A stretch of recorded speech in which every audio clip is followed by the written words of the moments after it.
Nós estamos aqui nessa noite para cultuar a Deus através da palavra. Abra então a palavra no livro de Gênesis, capítulo 1. Abra, por favor, a palavra no livro de Gênesis, capítulo 1. Falaremos nessa noite sobre as virtudes de uma família feliz. Estamos começando essa série de exposições. Hoje é as virtudes dessa família feliz, trazendo as revelações da Bíblia para uma família feliz. Qual é o receituário, o desejo de Deus, para que uma vez seguindo, nós sejamos felizes como família? Próximo domingo, se Deus permitir, veremos sobre como resolver os problemas, a fim de que cheguemos felizes até o fim. Não é chegar de qualquer jeito. Deus quer que a gente chegue bem. Então convide famílias de amigos de vocês. A primeira revelação que a gente observa em Gênesis capítulo 1 é de que família é algo bom por conta de seu Criador. E talvez ao ouvir essa frase você diga: eu não concordo, porque eu não tenho experimentado nada de bom no meu lar. Pastor, meu marido não está aqui comigo. Pastor, minha esposa não comunga da minha fé. Pastor, meus filhos estão distantes. Pastor, lá em casa só se resolve no grito. Pastor, ele entra no quarto, o senhor não conhece, fica 10 dias sem falar comigo. Aqui é um crente bom, mas o senhor não sabe quem esse homem é dentro de casa. Pastor, ela não sai da tela do smartphone, 11 da noite, meia-noite, vamos deitar, meu bem. É cutucar uma onça com vara curta, quando eu chamo ela para largar a tela do computador. Pastor, o senhor não sabe qual é a realidade do meu lar. Eu não consigo viver feliz. A gente não consegue viver feliz, gente, porque em todas as áreas da vida, indiscutivelmente, nós nos afastamos das revelações de Deus para a nossa vida. Quando você se afasta da fonte da água viva, começa a cavar cisterna furada. Você espera que cisterna furada retenha água? Não vai reter. E você espera que cisterna furada sacie sua sede? É impossível. Então, quando nós nos afastamos da fonte da água da vida, nós não colheremos resultados saudáveis para o nosso lar, para a construção da nossa identidade como seres humanos criados à imagem e semelhança de Deus. Então vamos lá, vamos voltar para a fonte da água da vida, que é a palavra de Deus. Concentre-se nisso aqui. Se você está conectado nesse momento à Bíblia através do seu celular, suba o seu dedinho aí, ou desça o seu dedinho, dependendo do seu sistema operacional. Ative o modo avião. Nesse momento você está cultuando a Deus. Você não está visualizando o WhatsApp, mídia social. Você está cultuando a Deus. Tem que temer e tremer, porque Deus pode tratar das nossas vidas. Primeira revelação que a gente recebe em Gênesis capítulo 1 é que família é tudo de bom, porque foi idealizado pelo supremo bem. Veja que o versículo 1 já começa nos dizendo: no princípio criou Deus os céus e a terra. Há um propósito maior que as nossas vidas, por trás daquilo que a gente vê, toca ou sente. Deus é o idealizador de todas as coisas. A revelação da Bíblia parte do pressuposto que Deus existe, que Deus é, e por Ele existir, por Ele ser, todas as coisas são feitas de acordo com a sua vontade. E por Ele ser um Deus bom em sua essência, a Bíblia diz que Deus é amor, justiça, bondade, misericórdia. Tudo que Ele cria reflete os atributos de seu ser: bondade, amor, desejo de compaixão, de misericórdia, uma obra-prima. Então casamento, família, não são assuntos à parte dos atos criacionais de Deus, porque em Gênesis capítulo 1 e capítulo 2 nós vemos a base sobre a qual a família e um lar é erguido. Veja que no versículo 4, depois que Deus termina a criação do primeiro dia, o verso 4 começa dizendo: e viu Deus que a luz era boa. No final do versículo 10, ao fim da criação do segundo dia, e viu Deus que isso era bom. No final do verso 12, ao fim da criação do terceiro dia, e viu Deus que isso era bom. No final do quinto dia, e viu, no verso 18, e viu Deus que isso era bom. Final do verso 21, e viu Deus que isso era bom. Final do verso 25, e viu Deus que isso era bom. Na medida em que Deus ia realizando os seus atos criacionais, trazendo à existência animais, plantas, fazendo nascer galáxias, sol, lua, estrelas, construindo a estrutura orbital, as leis para reger esse universo tão monstruoso de beleza e glória. Ao final de cada ato criador, Deus olha e diz: é bom, é bom, é bom, é bom, é bom, é bom. No verso 26 em diante, Deus resolve criar o ser humano. E o texto diz, do verso 26, façamos o homem à nossa imagem. E homem aqui é o gênero geral, homem e mulher.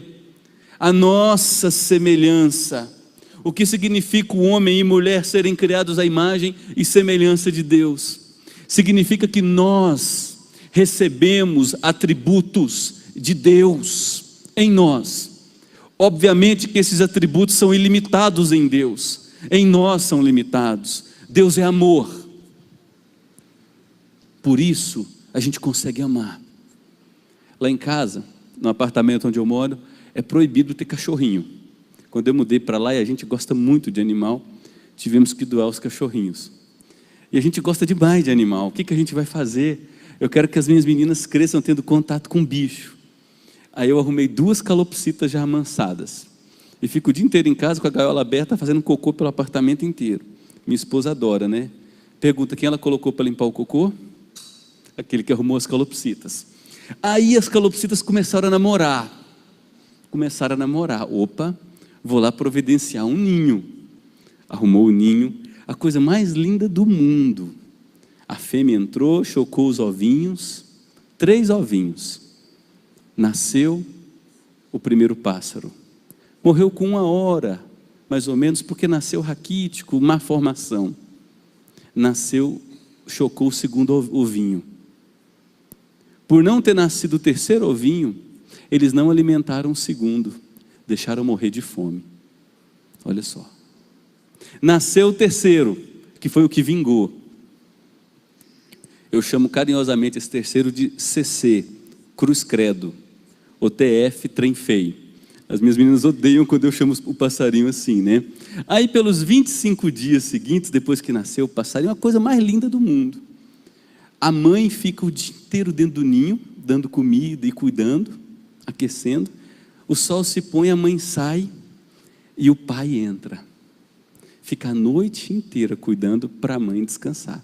O sol nasce, o pai sai, a mãe entra. Aí olha só, depois de 26 para 28 dias, inexplicavelmente os passarinhos rejeitaram o filho, já grandinho, com pena grande, formadinho, bonitinho, com asa já comprida, e começaram a bicar para matar.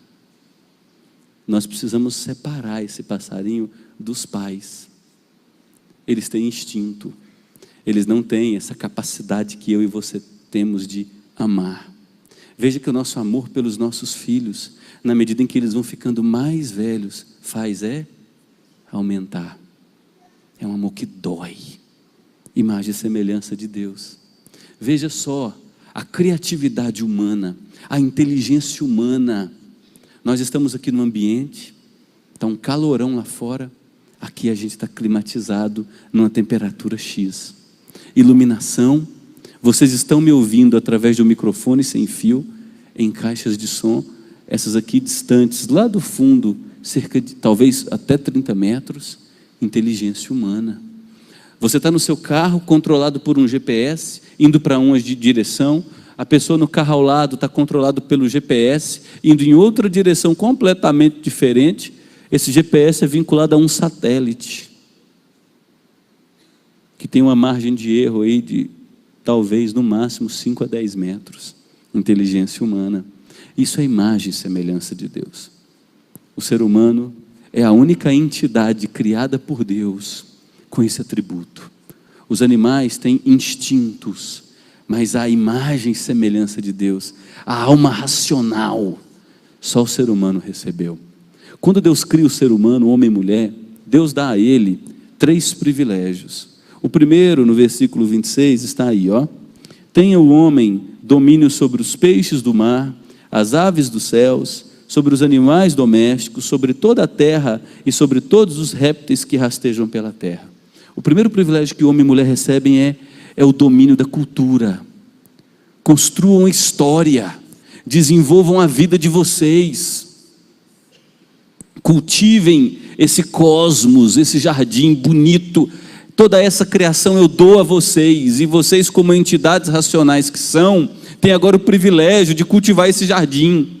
Só o ser humano tem o privilégio de poder intervir na criação e produzir algo que vai gerar qualidade. O outro privilégio que o ser humano recebe está aí no versículo 28. Sede fecundos, multiplicai-vos, enchei a terra e sujeitai-a. Deus dá ao homem o privilégio de construir família.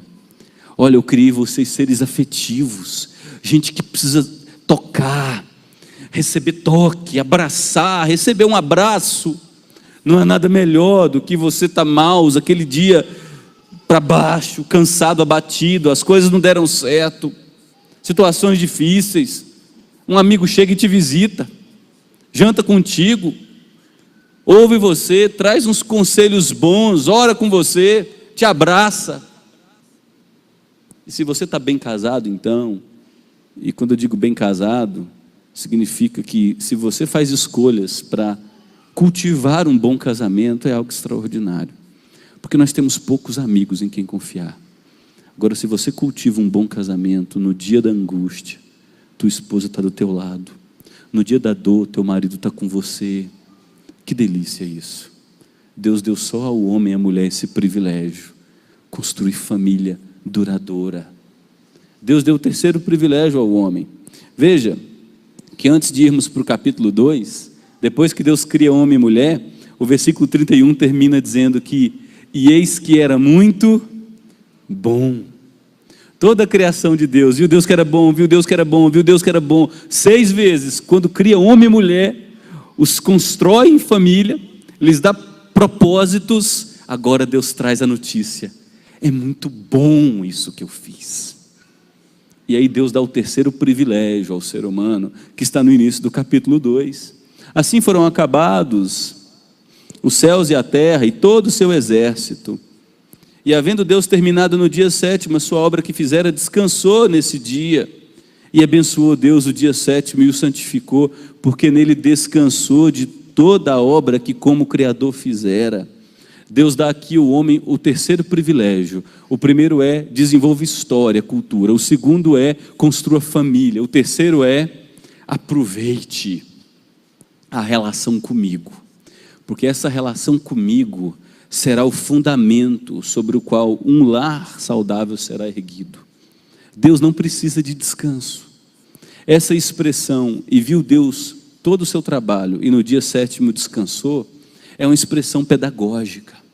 Se você for para o Salmo 121, versículo 4, o Salmo vai dizer que não dormita, não cochila o guarda de Israel. Ele é nossa entrada e nossa saída. Deus é Espírito, infinitamente poderoso em todos os seus atributos, não precisa do descanso como nós precisamos. Esse descanso aqui é uma pedagogia de Deus para mim e para você. Eu e você precisamos obrigatoriamente, dentre 7 dias, parar em um, parar mesmo, de tudo. É desligar celular. Se você não faz, olha, faça, desligue celular. Não leva trabalho para casa não. Pastor, mas a situação financeira está feia, o senhor não sabe, eu preciso fazer esse bico. Meu querido, honre a Deus com a tua fé, com o teu compromisso. Coloque tua confiança na palavra de Deus e Ele vai cumprir o que Ele é capaz de cumprir, que é a sua fidelidade em nos manter. Aos seus amados Deus dá enquanto dormem. O 7º dia nós paramos para descansar, nós paramos para curtir família, nós paramos para nos beijar, abraçar, ter lazer saudável. No 7º dia nós paramos para orar, para cantar, para abrir a palavra em culto doméstico em casa. Para tudo. O 7º dia não é Globo Esporte, não é dia de cinema. Outros dias você vai para o cinema. 7º dia curta Deus, curta a sua intimidade com Deus, curta a sua esposa, curta seus filhos, aproveite, desaliene-se de tela que brilha e conecte-se com gente real. que tá perto de você, dividindo 30 metros quadrados. E Deus está dizendo: eu estou dando isso como privilégio. Dentre 7 dias nessa vida louca, você vai parar para se relacionar comigo, para se relacionar com o outro, e para dizer: olha, que semana maluca, e até aqui Deus me sustentou, eu reafirmo nele minha confiança. Ok, terminou a criação de Deus no capítulo 1, a criação em geral. Agora o capítulo 2 vai afunilar, vai trazer a criação do homem e mulher de maneira bem específica. Nos versos 4 até o versículo 17, nós temos a relação de Deus com o homem apenas. Do verso 18 em diante, nós temos agora a inserção da mulher. E veja como começa o versículo 18. Disse mais o Senhor Deus: não é bom. O que acontece no capítulo 1, gente? Viu Deus que era bom, viu Deus que era bom, viu Deus que era bom, viu Deus que era bom, viu Deus que era bom, viu Deus que era bom, 6 vezes. Na 7ª vez, viu Deus que era muito bom. Agora, naquela criação perfeita, há algo que falta. O texto traz a crise, e a crise é a falta da mulher. Então, a primeira fundação para uma família saudável é: família é tudo de bom, porque o grande bem foi quem criou a família, foi Deus quem fez homem e mulher. É um princípio simples, né? Mas que a gente esquece, porque na hora das brigas, a gente diz: maldito o dia que te conheci. Na hora que não concorda com o que o outro fala, começa a falar alto. Tem gente que xinga, lamentavelmente tem gente que xinga, e ainda na frente dos filhos. Quando esse princípio é aprendido pelo meu coração, a minha família veio de Deus, naturalmente vem temor e tremor. Eu estou falando de algo muito maior que a mim, que a satisfação dos meus prazeres e dos meus desejos imediatos. Minha família tem a ver com a glória de Deus. Já parou para pensar nisso? Que sua família foi criada por Deus para o propósito de glorificá-lo? Se você mora num apartamento acústico ruim, se os seus vizinhos pudessem ser entrevistados, tendo garantido sigilo absoluto, eles diriam que o seu casamento, por dividir parede, revela a glória de Deus. Os filhos adolescentes, jovens, que sabem quem é quem sem máscaras dentro de casa, podem dizer que você, marido, e sua mulher têm uma relação que os encanta e os inspira a amarem a Deus. O conceito de que Deus é o criador da família precisa gerar em nós o transcendental, o temor e o tremor por aquilo maior que a minha própria vida. Não é bom. A segunda fundamentação do casamento, ou da família, se você quiser. Família é bom porque ela dá propósitos para a gente. Dá propósitos, é isso mesmo. Olha só o capítulo 2. Capítulo 2. Deus tomou uma deliberação no verso 18. Farei para o homem uma auxiliadora que lhe seja idônea. A palavra idônea significa: eu vou criar alguém que tem a mesma dignidade do homem, que olha nos olhos dele, de igual para igual, e diz: eu entendo o que você fala. Quando você me abraça, eu sinto. Quando eu te toco, eu sei que você está sentindo algo. Alguém para argumentar, alguém para deitar no colo e receber um cafuné, alguém para construir uma vida juntos. Até então tinham os animais, mas eles são de uma natureza inferior. Agora eu vou criar algo que é igual, imagem e semelhança de Deus. E aí no verso 19 o texto diz que Deus faz algo didático. chama o homem, traz os animais e fala para o homem o seguinte: dê nome a todos os animais, de acordo com a natureza de cada um. E muitos dos animais vêm em pares até a presença do homem: cachorro, cadela, macaco, macaca, tigre, tigresa. Ele vai vendo os complementos e veja a crise. No final do verso 20: todavia não se achava uma auxiliadora que lhe fosse idônea. O homem começa a perceber: trabalhar não é suficiente para a minha vida.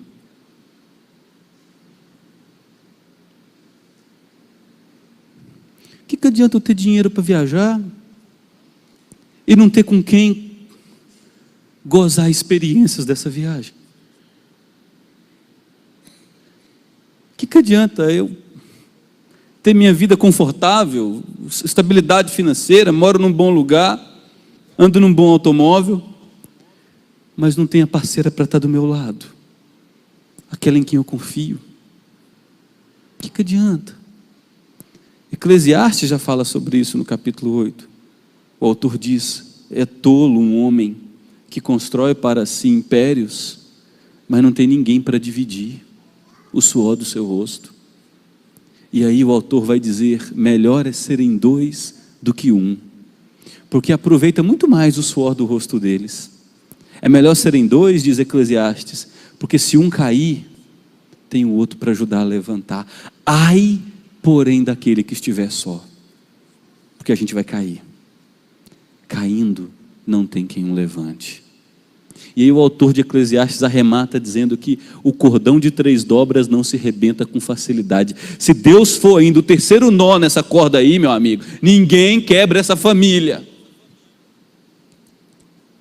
O homem vai dando nome aos animais e ele experimenta a crise. Peraí, não tem ninguém com a mesma identidade que a minha. E aí nós temos a primeira cirurgia da história, clonagem da história, anestesia da história. Versículo 21, o texto diz que o Senhor fez cair pesado sono sobre o homem, e esse dormiu. Tomou uma de suas costelas, clonagem, e fechou o lugar com carne. E a costela que o Senhor Deus tomara ao homem, transformou-a numa mulher e lhe a trouxe. É inconcebível o argumento de que o cristianismo por si só é machista e preconceituoso. É equivocado, porque a revelação de Gênesis capítulo 2 nos diz que Deus não cria a mulher da cabeça do homem para dominar, não cria a mulher da sola dos pés do homem para ser pisada e oprimida, antes cria a mulher do lado para andar junto, construir história, ter um projeto em comum. As desvirtuações, os excessos, as radicalizações é que desfiguraram e desfiguram o cristianismo bíblico. Aqui em casa minha mulher escuta, eu só falo. Isso sim é machismo. Lá em casa tem escala. Uma vez por semana, para ajudar minha esposa, tem 3 filhos. Renatão pega o rodo, pega um pano, põe água no balde e vai limpar o apartamento. Vocês acharam que não, né? Parceria. Parceria. E aí veja o que acontece no verso 22, bem no finalzinho. Deus traz a mulher para o homem. O Wilson vai aprendendo, hein? Vai aprendendo, hein? Deus traz a mulher para o homem. A mulher é um presente criado por Deus para a sua vida.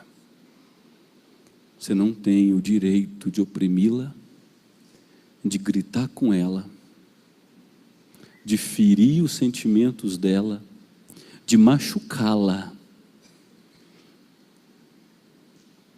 Não há homem mais canalha sobre a face da terra, senão aquele que levanta as mãos contra uma mulher.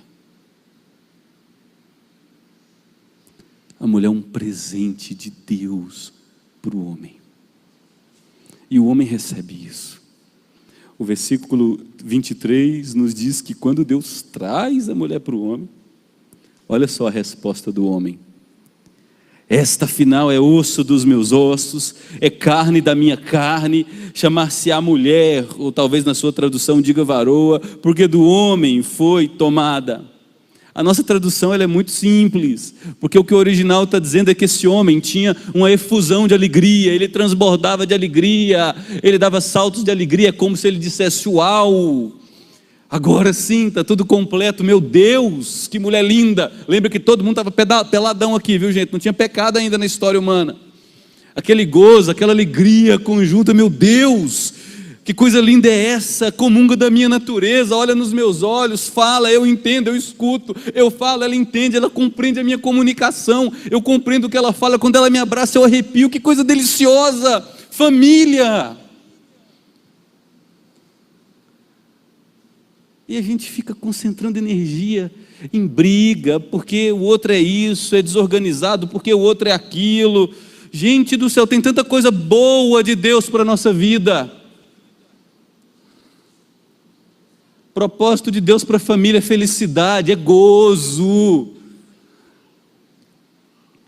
E aí Deus estabelece os fundamentos, os propósitos de uma família, no versículo 24. Por isso, porque um Deus criou uma família, uma mulher para um homem, uma estrutura para desenvolver uma vida. Por isso agora, deixa o homem pai e mãe. Casamento é coisa de gente grande, não é coisa para menino. Tem que ter maturidade para casar. Pais, não permita que seus filhos de 12, 13 anos sejam erotizados. Não permita que isso aconteça. 12 anos de idade, pelo amor de Deus, brincando de boneca ainda, quer namorar, pai. Não tem dinheiro para pagar um sanduíche no McDonald's, quer namorar. Que é isso? Tem muito chão para andar ainda, meu filho. Não desperteis o amor até que este o queira, diz a sábia mulher de Cantares. Deixa o homem pai e mãe. Que princípio fantástico. Olha, família nuclear, na qual eu orbitava, papai e mamãe, eu vou continuar amando, honrando meu pai, minha mãe, até o fim de seus dias. Mas a partir do momento que eu me casei, o cordão umbilical foi cortado, e agora eu tenho uma família nuclear, da qual eu faço parte. Os problemas do dia a dia, resolve aqui em casa, do jeito certo, conversando na hora certa, de preferência, via de regra, não na presença dos filhos. Para o pai e para a mãe, eu não vou levar meus problemas, porque não tenho dúvida, ele vai tomar seu partido. Mulher, se você fala mal do seu marido para os seus pais, você está fazendo um mal enorme, porque eles vão ter problema com o seu marido. Vão. Se você fala mal da sua esposa para os seus pais, você está fazendo mal, os seus pais não vão querê-la perto, porque você é o queridinho, eles querem religar esse cordão umbilical. Então, meu filho, você casou, vai viver a sua vida com a sua esposa, vai viver a sua vida com o seu marido. Visita pai aí para almoçar, num feriado, uma vez ou outra, mas não seja muito presente não. Seus pais agora se tornaram família estendida. Valorize agora a tua mulher, valorize teu marido, viva a dinâmica do seu lar. Projeto de Deus isso. Deixa o homem pai e mãe, se une à sua mulher. E aqui eu preciso tratar um pouco desse verbo unir, porque no original ele é muito forte, é algo colado ao corpo. Alguns chegam a dizer que são duas folhas bem coladas que não dá para separar. Quando se casa, ou quando vai construir uma família, é preciso que haja um propósito que unifica a família. Vocês precisam ter o mesmo propósito na espiritualidade. A gente vai conversando aqui com os adolescentes, com os jovens, E eles pensam que isso é brincadeira. Quando você se une em julgo desigual, você está jogando sementes para viver um inferno lá na frente. Que união que há entre luz e trevas, entre a impiedade e aquele que caminha com Deus. Pastor, mas eu amo tanto ele, pastor. Não existe namoro missionário. Só o Espírito Santo que converte as pessoas, e a gente não sabe como o Espírito Santo age, quando o Espírito Santo age. Há mulheres aqui que sofreram a vida inteira por causa de um marido ímpio do lado, que as perseguia por conta do seu desejo de cultuar a Deus. Há homens que muitas vezes vêm sozinhos para a igreja, e quando estão aqui, sabem que não estão acompanhados na identidade espiritual com sua esposa, estão sozinhos. Então toma cuidado, adolescentes e jovens. É importante que a família construa um projeto, um propósito, inclusive na espiritualidade. É a mesma comunidade de fé, é o mesmo lugar, é o mesmo desejo de crescer na graça e na intimidade com Deus. Não só isso, é importante que a família construa um projeto de cumplicidade emocional. Sabe o que é cumplicidade emocional? É chegou do trabalho, num dia difícil, olhar nos olhos e dizer: como é que você está? Porque ninguém quer saber como é que a gente está, meu querido. Você recebe a ligação de alguém? Estou aqui chorando por você, estou preocupado com você. Você recebe? Construa isso em casa. Como é que você está? Não estou bem. Mas só por causa disso aí? Fala isso não. A Raquel é psicóloga, temos psicólogos aqui na igreja. O problema do outro, da sua perspectiva, pode ser pequenininho, mas ele é grande demais para o outro. Então você, homem, respeite o tamanho do problema para sua mulher, da perspectiva dela, e vice-versa. Como é que você está? Fala para mim. Deixa chorar. Chorar faz bem. Celebra as vitórias. Celebre as pequenas vitórias em casa, a cura de uma enfermidade, a conquista de um concurso, a aprovação no vestibular, seja o que for, celebre em casa. Cumplicidade emocional, ter espaço para abrir, para falar das angústias. Família tem que ter educação financeira. 68% das pessoas no Brasil estão com o nome negativado. E o nome foi negativado enquanto trabalhava, não depois do desemprego. Tem que sentar junto sim. Falar quanto ganha ele, quanto ganha ela. Juntar isso num orçamento familiar. Ai não. O que eu ganho é meu, o que ela ganha é dela, ela paga isso. Não, não existe isso. Uma só carne. Você quis se casar. Quis construir uma família.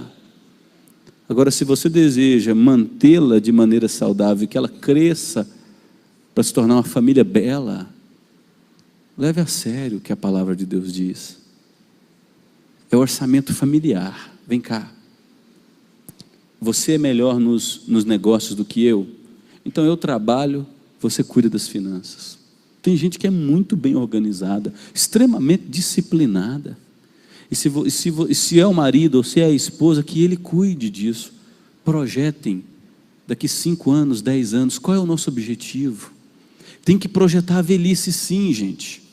É pecado acumular capital desenfreado, mas a gente tem que aprender com a formiga. A formiga junta no verão para ter o que comer no inverno, e o inverno da vida vai chegar. Então você não precisa trocar de carro todo ano, não precisa fazer aquela viagem todo ano. Você precisa pensar na enfermidade. Você precisa pensar, se ficar 1 ano, 2 anos fora do mercado de trabalho, tem que ter a economia. Tem que ter. Tem que ensinar isso para os filhos desde cedo, porque eles não aprendem isso na escola. O valor das coisas. O dinheiro acabou no dia 20, seu filho tem uma mesadinha, o dinheiro acabou no dia 20, ele vai ter que ficar os 10 últimos dias penando, para ele aprender o que você passa na sua vida. Projetos, uniformes, atividades sociais. Eu tenho os meus amigos. Para onde você vai? Não te devo satisfação não. Que hora que você volta? Eu não preciso te falar não. O que é isso?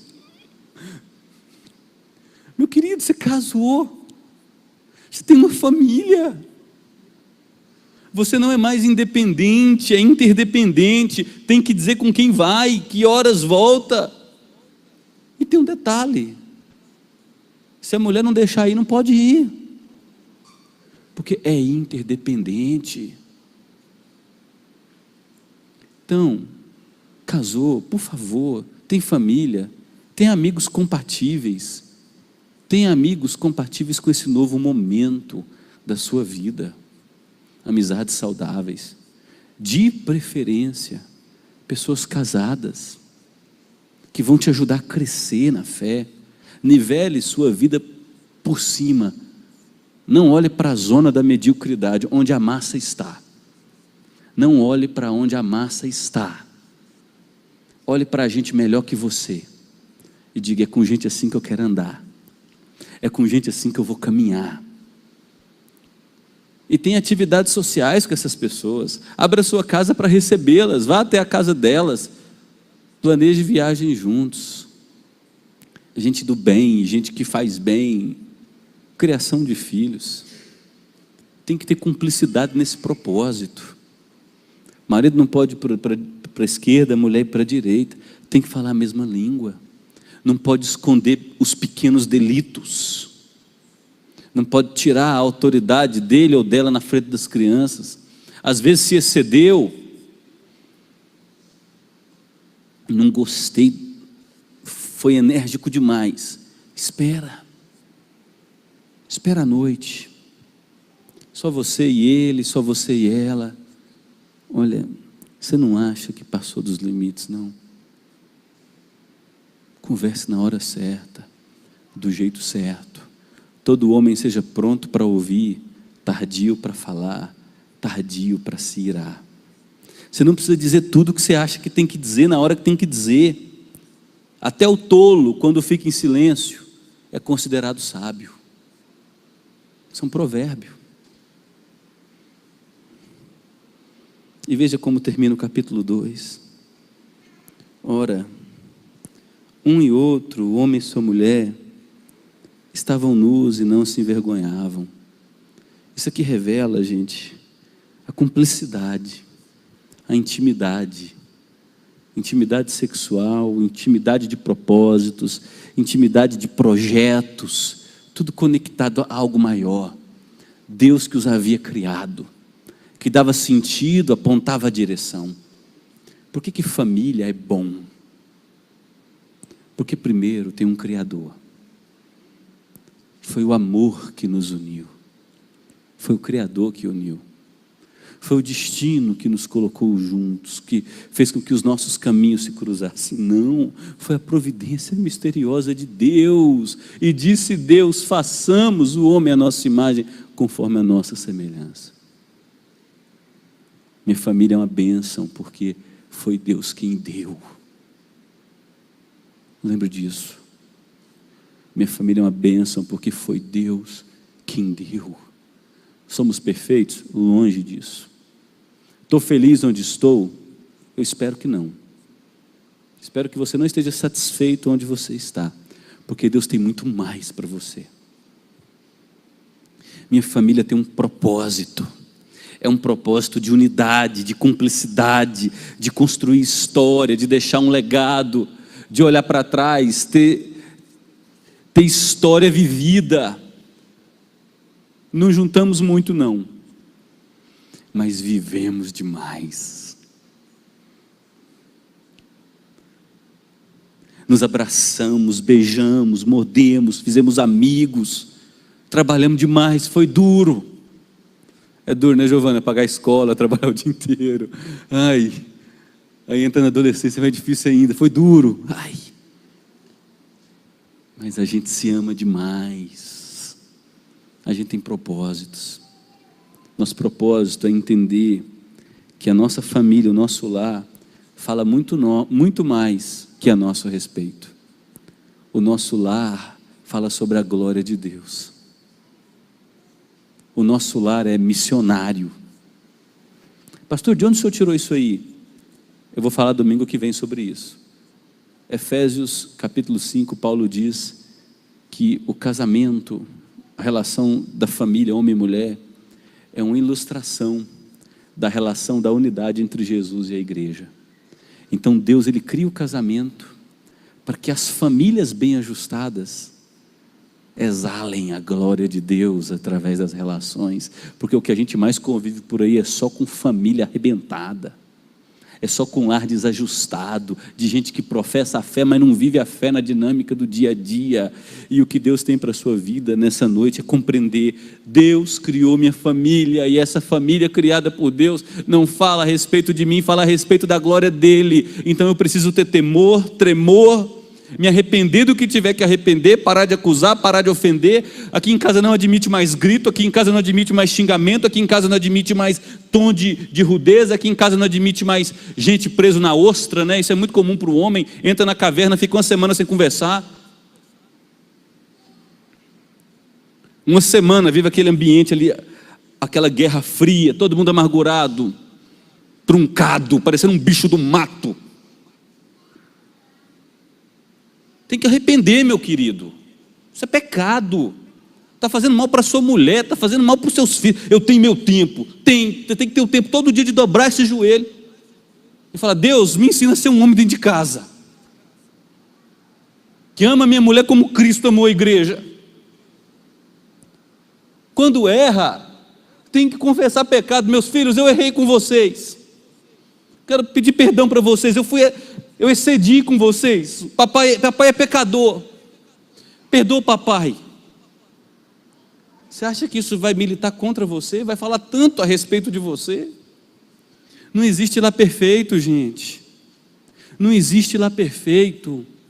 Agora o que a gente tem que construir são lares onde há espaço para o arrependimento, confissão de pecado, restauração e recomeços. Quantas vezes forem necessárias, recomeços e recomeços e recomeços. Sua mulher tem que deitar, pôr a cabeça no travesseiro e saber que ela está segura, que ela tem um homem do seu lado que é fiel a ela, que fez uma aliança com seu coração, uma aliança com seus olhos, para ser dela e dela somente. Seu marido tem que ir para a cama e saber que você vem junto com ele. Você não vai ficar deitada no sofá na frente do smartphone, porque você é do seu marido e ele é seu. E sem contar que Paulo fala em 1 Coríntios capítulo 7, mulher, você tem que prover vida sexual ativa para o seu marido. E homens, você tem que satisfazer as necessidades sexuais de suas esposas, porque mulher, o seu corpo não é mais seu, o seu corpo é do seu marido. Marido, o seu corpo não é mais seu, o seu corpo é da sua mulher. Não pode se separar sexualmente um do outro não, porque serão tentados pelo diabo e vão ser destruídos. Então tem muita mulher que o marido chega, se distanciou dela,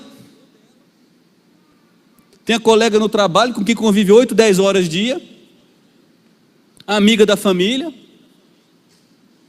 que conversa com ele de um jeito que a mulher não conversa mais, porque só fala grosso, só fala em tom rude. Quem que você pensa que está falando? Seu marido é a autoridade de Deus sobre a sua vida.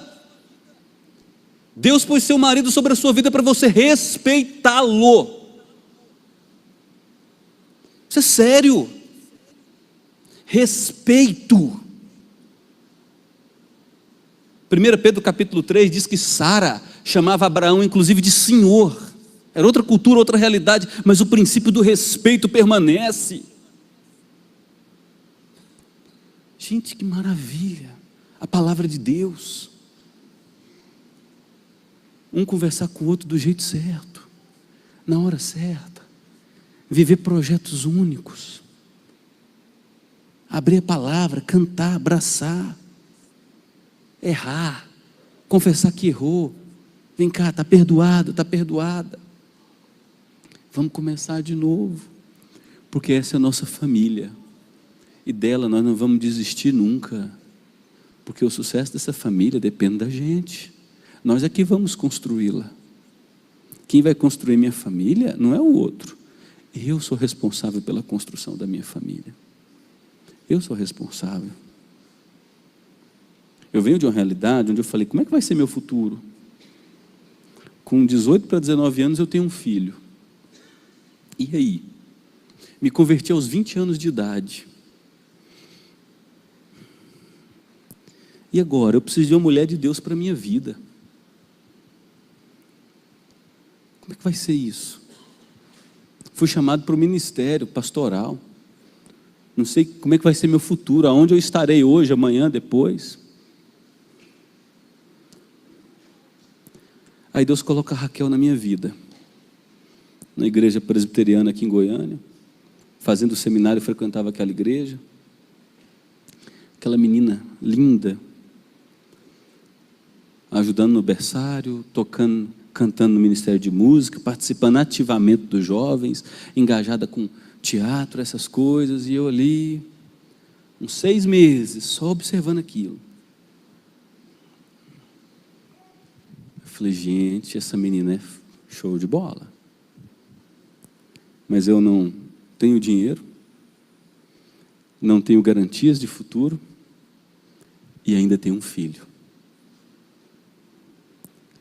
Ia para 3 anos e meio de idade.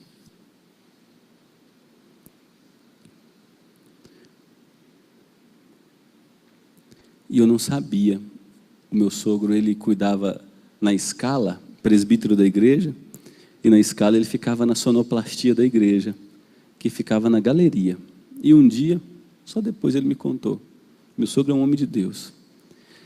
Eu descendo a rampa central da igreja, muito parecida com essa, ele me viu lá de cima da galeria, e ele olhou assim e disse, minha filha podia namorar com esse menino. Olha só os projetos de Deus. Deus pôs a Raquel na minha vida, desenvolveu sentimentos no coração dela, depois de me observar também. Caminhamos juntos alguns meses, nos conhecendo. E desde o primeiro dia eu fui claro com ela. Minha vida, meus propósitos, porque eu precisava de uma mulher para construir uma história juntos dentro de um propósito. Desde o primeiro dia ela pôs no coração, eu me tornarei a mãe desse menino. Colocou no coração dos pais dela o amor de avós, colocou no coração dele o amor de filho e o amor de neto. É o milagre da graça. É o milagre da graça. Aí nós namoramos 2 anos e meio, nos casamos. Eu nunca falei isso, eu nunca constrangi a Raquel a nada. Assim que chegamos da lua de mel, ela procurou um advogado em Séries, nós já estávamos lá, entrou com um processo de adoção. 1 ano depois, exatos 1 ano depois, o sobrenome do Marcelo estava mudando para o sobrenome dela. O nome na carteira de identidade dele, na parte mãe, é o nome dela. E eu conheço poucas mães tão ciumentas como ela. Ela chama de zelo, tá? Quem ouve, entende, tá bom? Quem ouça, entende esse negócio. Deus faz milagres. Quando a gente resolve caminhar com Ele. Quando a gente resolve construir um lar juntos. Temos um monte de problemas como família. Eu não quero ser amanhã aquilo que eu fui hoje. Eu quero ser daqui 2 anos...